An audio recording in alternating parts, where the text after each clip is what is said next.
તો પારો હોય તો આમ જ જવાનું હોય ને, પાણી ફેલાવાનું જ છે. હાઈવે બંધ થઈ જાય. હા, ભાડા કરી ડબલ નુકસાન. ઉપાડી લીધો સાલી ચંપલ કરશે ને એવડો ખાડો.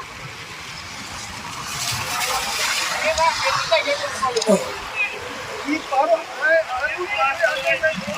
ગાડીના ખેતરમાં પારો ના તમારું ખેતર ના બધું પારો કરો ને જોકે તમારો પાણીનો નહીં જ રહે. એમ જો ભાદરમાં જ